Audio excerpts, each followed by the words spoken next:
এন্টারপ্রাইজের বাংলা মানে কি হবে, কে পারবে বলো? এন্টারপ্রাইজের বাংলা মানে উদ্যোগ। একদম সঠিক উত্তর। প্রথমেই সঠিক উত্তর দিয়েছে প্রথম জন, পেয়ে গেল 200 টাকার নোট। হাততালি জোরছে। 200 টাকা পেয়ে গেল প্রথম জন। দ্বিতীয় কোশ্চেন, মেসার্স। আমরা রাস্তায় যেতে যেতে দেখি যে অনেক দোকানের সামনে লেখা আছে মেসার্স এন্ড বিল্ডার্স, ঠিক আছে? সেই মেসার্স এর বাংলা মানে কি হবে যদি বলতে পারো 200 টাকা পেয়ে যাবে। বলো। ভদ্র মহোদয়গণ। ভদ্র মহোদয়গণ। বাহ, খুব সুন্দর উত্তর। 200 টাকা পেয়ে গেল পরের জন। 200 টাকা পেয়ে গেল পরের জন। হাততালি। পরের জনের কোশ্চেন, তুমি বলো ট্রেডার্স এর বাংলা কি হবে? ট্রেডার্স বলো। ব্যবসায়ীগণ। ব্যবসায়ীগণ। একদম সঠিক উত্তর। হাততালি। পরের জনের উত্তরও সঠিক। সবাই সঠিক উত্তর দিচ্ছে। 200 টাকা পেয়ে গেল কাকি। হাততালি। পরের জনের কোশ্চেন, তুমি বলো ক্যালেন্ডারের বাংলা কি হবে? বর্ষপঞ্জিকা। বর্ষপঞ্জিকা। একদম সঠিক উত্তর। ক্যালেন্ডারের বাংলা মানে বর্ষপঞ্জিকা। সঠিক উত্তর দিয়ে বাবুটি জিতে নিল 200 টাকার নোট। হাততালি।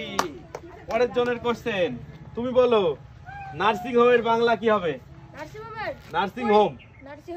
পরিচর্যা কেন্দ্র। পরিচর্যা কেন্দ্র। একদম সঠিক উত্তর। নার্সিং হোমের বাংলা মানে হচ্ছে পরিচর্যা কেন্দ্র। সঠিক উত্তর দিয়ে জিতে নিল 200 টাকা। আসিফ। হাততালি।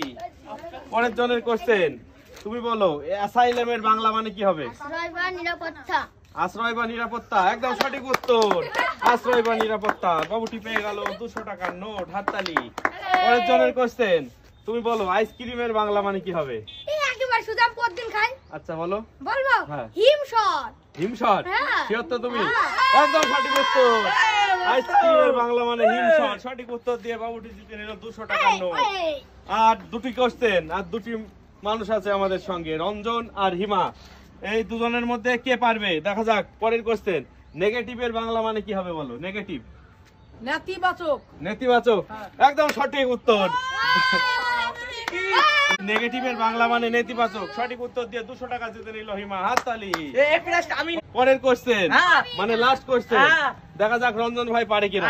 পারবে তো? পারবে তো? তুমি বলো, আমরা সব সময় বলে থাকি রিলেটিভ। সেই রিলেটিভের বাংলা মানে কি হবে যদি বলতে পারো 200 টাকা পাবে। রিলেটিভ। অপেক্ষিত। হ্যাঁ, অপেক্ষিত। মানে কি বললো? তুমি কি বললে? আর তুমি কি বললে? কি আসো?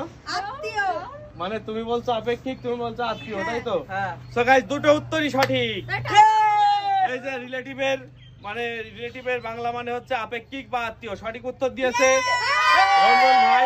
যেহেতু রঞ্জন ভাই সঠিক উত্তর দিয়েছে, রঞ্জন ভাইটাই সঠিক উত্তর, তোমারটাও সঠিক উত্তর। কিন্তু রঞ্জন ভাই পাবে।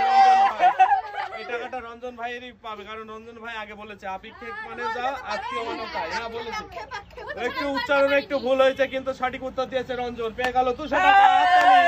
গেমটি হয়ে গেল সমাপ্ত।